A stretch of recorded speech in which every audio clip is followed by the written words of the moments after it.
الصلاة والسلام على رسول الله وعلى آله وصحبه أجمعين أما بعد. அல்லாஹ்வின் திருப்பெயர் கூறி ஆரம்பிக்கின்றேன். இஸ்லாத்தின் காணிக்கையான ஸலவாத்தினை உங்களுக்கு மத்தியில் நான் தெரிவித்துக் கொள்கின்றேன். அஸ்ஸலாமு அலைக்கும் வரஹ்மத்துல்லாஹி வபரகாத்துஹு. நம்முடைய பெரியவர்களே, சகோதரர்களே, அல்லாஹ்வின் தூதர் ஸல்லல்லாஹு அலைஹி வஸல்லம் அவர்களிடத்திலே மிகவும் பிரசித்தி பெற்ற, மிகவும் இஹ்லாஸை கொண்ட, மிகவும் தக்வாவை கொண்டிருக்கின்ற சஹாபா பெருமக்கள் ஒருபாடு உள்ளார்கள். அப்படிப்பட்ட அந்த சஹாபா பெருமக்களில் மிக முக்கியமான ஒரு நபர் தான் அப்துல்லாஹ் இப்னு ரவாஹா. அப்துல்லாஹ் இப்னு ரவாஹா என்கின்ற ஒரு அற்புதமான தோழர். இவர் மதீனத்து நகரத்தை சார்ந்த ஹஸ்ரத் என்கின்ற குலத்தை சார்ந்தவர். இப்படிப்பட்ட இந்த தோழர், அதாவது 2வது அக்காபா என்று சொல்லப்படக்கூடிய, அதாவது மதீனாவிலிருந்து கிட்டத்தட்ட ஒரு 73 பேர் என்ன செஞ்சாங்க, மக்காவுக்கு வந்து நபி ஸல்லல்லாஹு அலைஹி வஸல்லம் அவர்களை ஒரு பள்ளத்தாக்கில் சந்தித்து இஸ்லாமிய மார்க்கத்தை ஏற்றுக்கொண்டு உறுதி பிரமாணம் செய்த அந்த நிகழ்வுக்கு அக்காபா 2 அப்படின்னு சொல்லப்படும். 2வது அக்காபா அப்படின்ட்டு சொல்லப்படும். 1வது அக்காபாவில் ஒரு 30-40 பேர் தான் என்ன செஞ்சாங்க, இருந்தாங்க. அந்த முதல் அக்கபா 2வது அக்கபாவுக்கு பிறகு அல்லாஹ்வின் தூதர் ஸல்லல்லாஹு அலைஹி வஸல்லம் அவர்கள், அதாவது முதல் அக்கபாவிற்கு பிறகு முஸஅப் இப்னு உமைர் ரலியல்லாஹு அன்ஹு அவர்களை மதீனத்து நகருக்கு அனுப்பி வைத்து இஸ்லாமிய மார்க்கத்தை எத்தி வைக்க செய்தார்கள். அல்லாஹ்வின் தூதரால் அனுப்பப்பட்ட முதல் தூதர் யாருன்னா முஸஅப் இப்னு உமைர் ரலியல்லாஹு அன்ஹு. அவங்க இஸ்லாமிய மார்க்கத்தை எடுத்து சொல்லும் போதுதான் இந்த மாதிரி உண்டான சஹாபா பெருமக்கள் இஸ்லாத்தை ஏற்றுக்கொண்டார்கள். அவன் இந்த நிலையில 2வது அக்கபாவில் கலந்து கொண்டு முக்கிய தோழரில் அப்துல்லாஹ் இப்னு ரவாஹா என்கின்ற ஒரு தோழரும் உண்டு. இவன் இந்த அப்துல்லாஹ் இப்னு ரவாஹா ரலியல்லாஹு அவர்கள் நுஅமான் இப்னு பஷீர் ரலியல்லாஹு அவர்களுடைய தாய் மாமா. நுஅமான் இப்னு பஷீர் வரலாற்றில் மிக முக்கியத்துவம் வாய்ந்த ஒரு நபர் அப்படிங்கிறத நாம தெரிந்து கொள்ள வேண்டும்.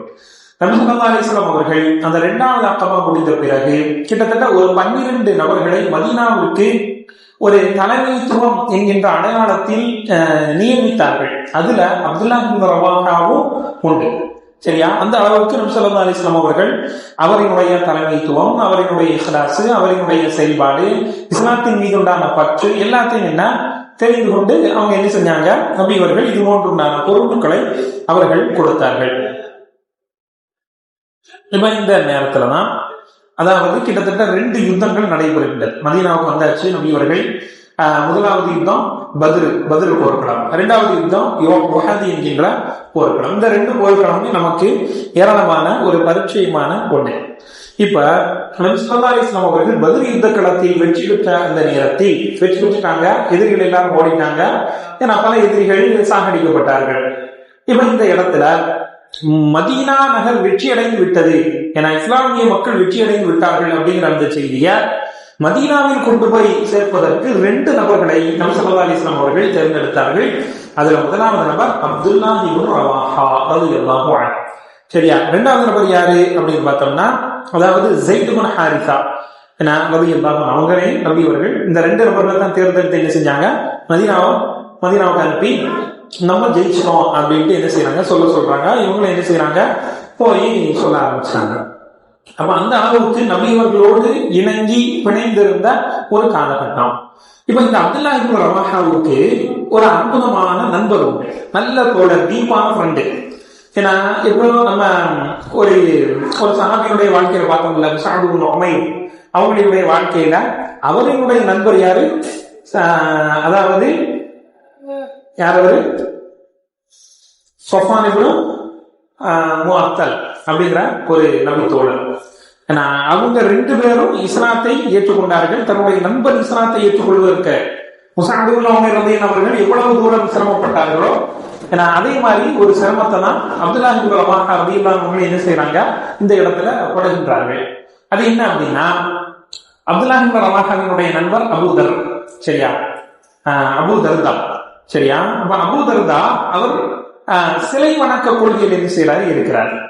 இப்போ இந்த சிலை வணக்கம் அப்படிங்கும் போது ஒரு மரத்தினால் வெட்டப்பட்டு ஒரு மர பொம்மையை செஞ்சு என்ன செய்வாங்க, ஒரு சிலையாக வடித்து அவர்கள் வணங்கி கொண்டிருப்பார்கள். அது ஒரு மரத்தால் செய்யப்பட்ட ஒரு பொம்மை. இப்ப இந்த அபூதர்தா இவங்க வந்துட்டு வீட்டுல இல்லாத நேரமா பார்த்து அப்துல்லாஹ் இப்னு ரவாஹா ரலியல்லாஹு என்ன செய்யறாங்க, அவர்களுடைய வீட்டுக்கு போறாங்க. வீட்டுக்கு போய் பார்த்தா அவங்களுடைய மனைவி தான் இருக்கிறாங்க, குழந்தையை கவனித்துக் கொண்டு இருக்கின்றார்கள், அடுப்படியில வேலையை பார்த்து கொண்டு இருக்கின்றார்கள். அப்துல்லாஹ் இப்னு ரவாஹா அவங்க எப்பொழுதுமே இந்த அபூதர்தா அவர்களுடைய வீட்டிற்கு வர்றதும், இந்த ரெண்டு நபர்கள் பேசுவதும், அவர் இல்லாத நேரத்தில் வீட்டுக்கு வர்றதும், வீட்டுக்கு உண்டான தேவைகளை நிறைவேற்றி தருவதிலேயும் யாரு அப்துல்லாஹ் இப்னு ரவாஹா ரலியல்லாஹு அவர்கள் உங்கள் ஒரு நெருங்கியும் தொடர்புகளை என்ன செஞ்சாங்க, இருந்து வந்தார்கள். இவர் இஸ்லாத்தை ஏற்றுக்கொள்ளவில்லை, இவங்க இஸ்லாத்தை ஏற்ற புரியுது, சரியா? ஏன்னா வீட்டிற்குள் நுழைவது, வீட்டிற்குள்ள அடுத்தவங்க போறது வைக்கிறது, அந்த சட்டம் எல்லாம் இதற்கு பிறகுதான் நடைமுறைப்படுத்தப்படுகின்றது, அமலாக்கப்படுகின்றது, சரியா? அப்போ அன்றைய காலகட்டத்தில் நண்பர்கள் அப்படிங்கும் போது இவங்க ரெண்டு பேரினுடைய அந்த டீப்பான ஃப்ரெண்ட்ஷிப் எந்த அளவுக்கு இருந்துச்சு அப்படின்னா, அதாவது தன்னுடைய தம்பி இவன் என்னுடைய அண்ணன் அப்படின்னு சொல்லக்கூடிய அளவுக்கு ரொம்ப நெருக்கமான ஒரு தொடர்பு அப்துல்லாஹ் இப்னு ரவாஹாவுக்கும் அபூதர்தா ரலியல்லாஹு அன்ஹு அவங்களுக்கு என்ன செஞ்சு இருந்துட்டு வச்சு. அதனால அந்த அடிப்படையில் அவர் என்ன செய்யறாரு, அப்துல்லாஹ் இப்னு ரவாஹா அபூதர்தாவுடைய வீட்டிற்கு போறாரு. அவங்க மனைவி நல்ல வேலையில ரொம்ப பிஸியா இருந்துகிட்டு இருக்காங்க அடுப்படியில. இவரு அந்த அதாவது அபூதர்தாவுடைய பூஜை அறைக்கு என்ன செய்யறாரு, போறாரு. ஏன்னா சிலை வைக்கப்பட்டிருக்கு, அந்த இடத்துக்கு என்ன செய்யறாரு, போறாரு.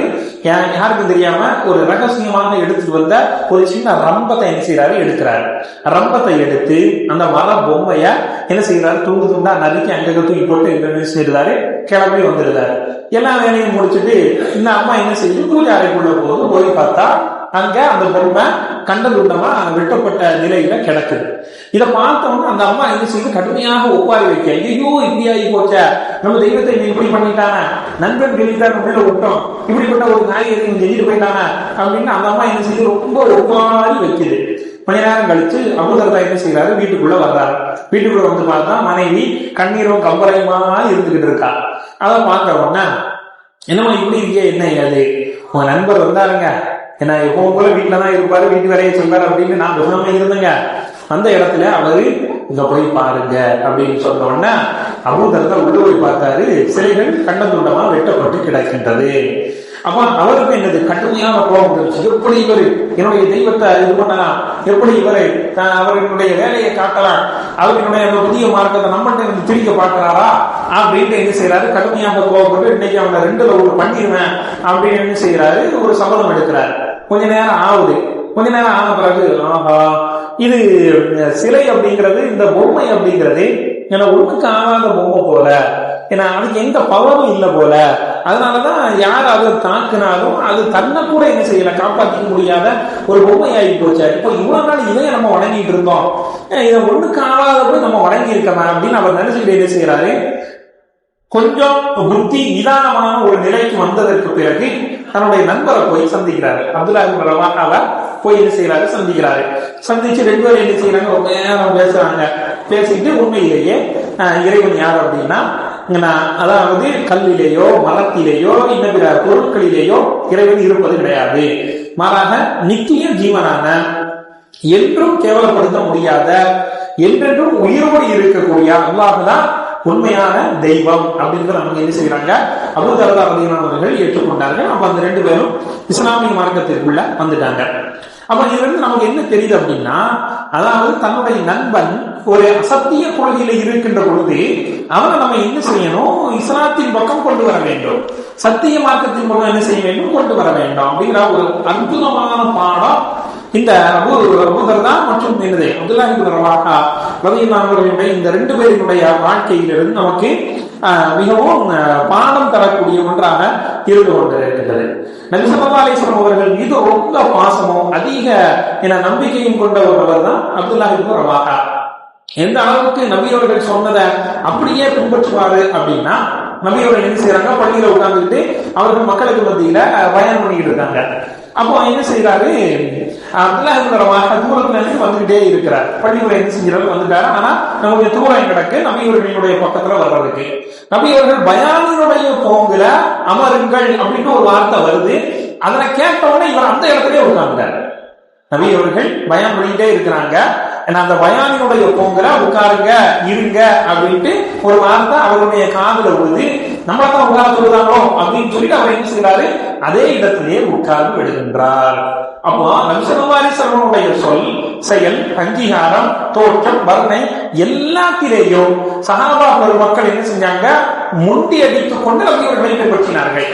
அப்போ இது என்ன, அப்துல்லாஹ் இப்னு ரவாஹா ரலியல்லாஹு அவர்கள் நபியவர்கள் நம்மளதான் சொல்லுவாங்க என்பதாக நினைத்து என்ன செய்யறாங்க, அவர்கள் அப்படியே பின்பற்றினார்கள் அப்படிங்கிறதை நம்ம என்ன செய்யறோம், இவர்களுடைய இதுல நாம பார்க்கின்றோம். ஏன்னா இப்படிதான் அவர்களுடைய உள்ளத்துல எந்த அளவுக்கு இரையச்சம் இருந்தது, நபியின் மீது அதீத பாசமும் கொண்டிருந்தாங்க. அப்படி இரையச்சம் எந்த அளவுக்கு இருந்துச்சு அப்படிங்கிறத எடுத்து சொல்லக்கூடிய ஒரு அற்புதமான நிகழ்வு என்ன அப்படின்னா, நான் வீட்டுல உட்கார்ந்து அப்துல்லாஹ் இப்னு ரவாஹா ரலியல்லாஹு அவர்கள் திருமறையை ஓதி கொண்டிருக்கின்றார்கள். அப்படி ஓதிக்கிட்டே இருக்கும்போது சூரத்துல் மரியம்ல ஒரு இடம் வருது. சூரத்துல் மரியம் ஓதுகின்றார்கள், ஒரு இடம் வருது. என்ன இடம், அதாவது சூரத்துல் மரியம் 19வது அத்தியாயம். சரியா, இந்த 19வது அத்தியாயத்துல 70, 71, 72 ஆகிய வசனங்கள் என்ன செய்யறாரு, ஓத ஆரம்பிக்கின்றார். அதுல 71வது வசனத்துல இல்லா வாரிதுஹா கான அலா ரப்பிக ஹத்மம் மக்தியா அப்படின்ட்டு ஒரு வசனம்.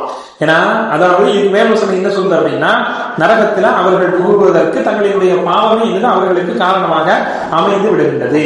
அந்த பாவம் தான் அவர்களை நரகத்தில் தள்ளுவதற்கு தகுதியானதாகவும் போதுமானதாகவும் இருக்கின்றது அப்படிங்கிறத நாம அறிவோம் அப்படின்னு அல்லாஹ் தஆலா சொல்லிட்டு அதனை தொடர்ந்து குறிப்பிடுகிறார், அந்த நரகத்தை கடக்காமல் எவருமே இல்லை அப்படின்ட்டு. அந்த நரகத்தை கடக்காமல் எவருமே இல்லை. கான அலா ரப்பிக ஹத்மம் மக்தியா, இது இறைவனுடைய முடிவான தீர்வாகும், தீர்க்கமான முடிவாகும் அப்படின்னு அல்லாஹ் தஆலா என்ன செய்யறான், இதுல சொல்றான். சொன்ன உடனே இந்த வசனத்தை ஓதிட்டவர் என்ன செய்யறாரு, அழுகின்றார், தேம்பி தேம்பி அழுகின்றார். ஏன்னா எதற்காக வேண்டி அழுகுறாரு அப்படின்னு அவங்க மனைவிக்கு தெரியல. ஏன்னா பக்கத்துல வந்து ஏங்க அழுதுட்டு இருக்கீங்க அப்படிங்கும் போது இந்த வசனத்தை என்ன செய்யறாங்க, ஓதி காட்டுறாங்க. ஓதி காட்டிட்டு அந்த மனைவியும் என்ன செய்யறாங்க, கண்ணீர் விட்டு கதறுகின்றார்கள். அப்போ யாருமே அந்த நரகத்தை கடக்க முடியாமல் இல்லை அப்படின்னு அந்த ஒரு வசனம், அந்த ஒரு வேடு எதனை குறிக்கின்றது அப்படின்ட்டு ஐமாக்களினுடைய கூட்டம் நம்ம போய் பார்த்தோம் அப்படின்னா ஒரு ஹதீஸை என்ன செய்யறாங்க, அவர்கள் மேற்கோள் காட்டுகின்றார்கள். என்ன ஹதீஸ் அப்படின்னா, அல்லாஹ் தஆலா அதாவது சொர்க்கத்திற்கு நரகத்திற்கு மேல என்ன செய்வான், ஒரு பாலத்தை எழுப்புவான். ஏன்னா அந்த பாலத்தை கடந்தாத்தான் அவருக்கு சொர்க்கம் போக முடியும். அப்படிப்பட்ட ஒரு பாலம். ஏன்னா அந்த பாலம் அப்படிங்கிறது முடியை விட மெல்லியதாக இருக்கும், முடியை விட மெல்லியதாகவும் வாளை விட கூர்மையானதாகவும் இருக்கும். அந்த பாலத்தினுடைய இரு புறங்களிலேயும் கொக்கிகள் என்ன செய்யும் இருக்கும்.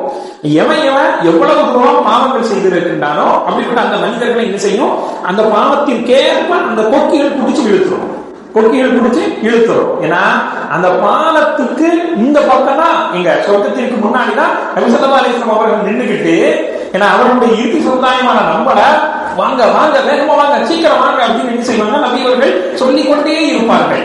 அப்போ இது அவருடைய சமுதாயத்திற்கு நபி ஸல்லல்லாஹு அலைஹி வஸல்லம் அவர்கள் என கொண்ட அந்த இரக்கத்தன்மையும், என்ன சமுதாயத்தை நான் எப்படியாவது காப்பாற்றியாகணும் அப்படிங்கிற அந்த பேர ஆவலும் நபி ஸல்லல்லாஹு அலைஹி வஸல்லம் அவர்களுக்குள்ள இருந்துகிட்டு என்ன செய்து, சீக்கிரம் வாங்க, கடந்து வாங்க, வேகமா வாங்க அப்படின்ட்டு நபி அவர்கள் சொல்றதை நம்ம ஹதீஸின் மூலமா தெரிஞ்சுக்கிறோம். அப்போ அந்த சில மக்கள் அந்த பாலத்தை மின்னல் வேகத்தில் கடந்து விடுவார்கள். இன்னும் சில மக்கள் கண் சிமிட்டும் நேரத்தில் கடந்து விடுவார்கள்.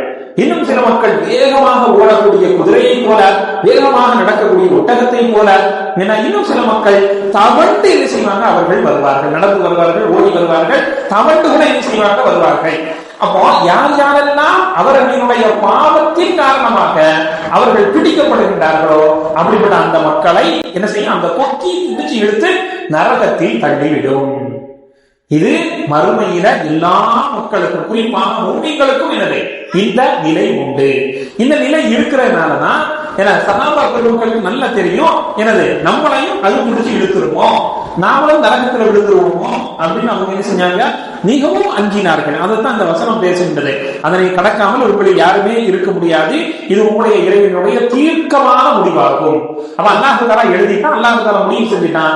அதனை கடக்கணும் அப்படின்னா நம்முடைய இபாதத்துகளை நாம அலங்கரிக்க வேண்டும், நம்முடைய நற்செயல்களை நாம அதிகப்படுத்திக் கொள்ள வேண்டும்.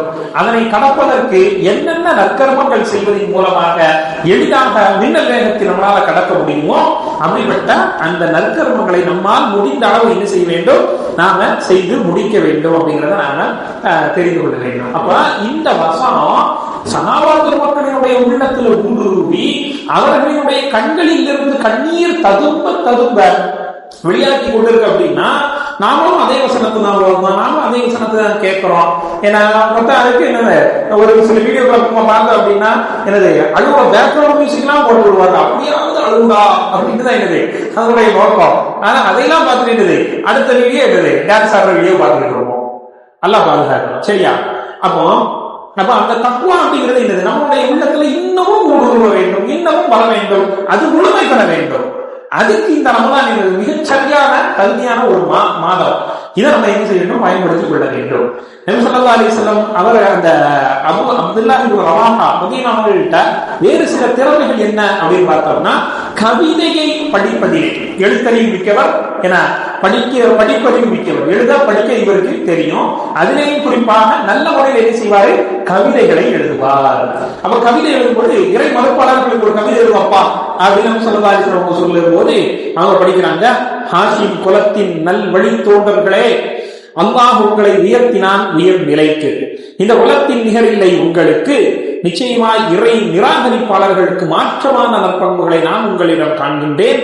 ஏகத்திற்கு அவர்களிடம் உதவியும் ஆதரவும் நீங்கள் வேண்டினால் அவர்கள் உங்களை கைவிடுவராயின் அல்லாஹ் மூசாவை நிலை நிறுத்தியதை போன்று நிலை நிறுத்தட்டும் உங்களின் நற்பண்புகளை, அவன் உங்களை ஆக்கட்டும் வெற்றியாளர்களுக்கெல்லாம் வெற்றியாளர்களாய் அப்படின்ட்டு நபி ஸல்லல்லாஹு அலைஹி வஸல்லம் அவர்களையும் அவர்களோடு ஈமான் கொண்ட மக்களையும் பார்த்து என்ன செய்யறாங்க, இந்த கவிதையை அவர்கள் படிக்கின்றார்கள். ஏன்னா போர்க்களத்தினுடைய நேரத்திலேயும் இறை மறுப்பாளர்களுக்கு எதிரான பல கவிதைகளை என்ன செய்கிறாரு, இவர் படித்திருக்கின்றார். நபி அவர்களை கண்ணிய குறைவாக பேசிய அந்த இறை மறுப்பாளர்களுக்கு மத்தியிலேயும் நபி அவர்களுடைய கண்ணியம் உயர்வதற்கு என்ன செஞ்சாரு, இவர் அற்புதமான பல கவிதைகளையும் படிச்சாரு அப்படின்ட்டு என்ன செய்யறோம், நாம அவர்களுடைய வரலாறுகளில் பார்க்கின்றோம். அப்போ இப்படிப்பட்ட தக்குவாதாரியாகவும் இறைநேச செல்வராகவும் ஈமானில் என உறுதி பூண்டவராகவும் தனது நண்பர் இறை மறுப்பில் இருக்கின்ற போது அவரை வெளியே எடுக்க வேண்டும் என்கின்ற ஒரு உத்வேகம் கொண்டவராகவும், அதாவது நண்பரின் மீது அக்கறை கொண்டவராகவும் இருந்த ஒரு அற்புதமான ஒரு தோழர் தான் அப்துல்லாஹ் இப்னு ரவாஹா. அவர்கள் எந்த யுத்தத்தில் எவ்வாறு ஷஹீதாக்கப்பட்டார்கள் அப்படிங்கிறத இன்ஷா அல்லாஹ் நாளைக்கு நாம பார்ப்போம். வல்ல ரஹ்மான் அல்லாஹ் இப்படிப்பட்ட இந்த நபி தோழருடைய ஈமானை போல நமது ஈமானை மெருகேற்ற செய்வானாக, நமது ஈமானை பலப்படுத்துவானாக என்று கூறி நிறைவு செய்கின்றேன். அல்ஹம்துலில்லாஹி ரப்பில் ஆலமீன். அஸ்ஸலாமு அலைக்கும் வரஹ்மத்துல்லாஹி வபரகாத்துஹு.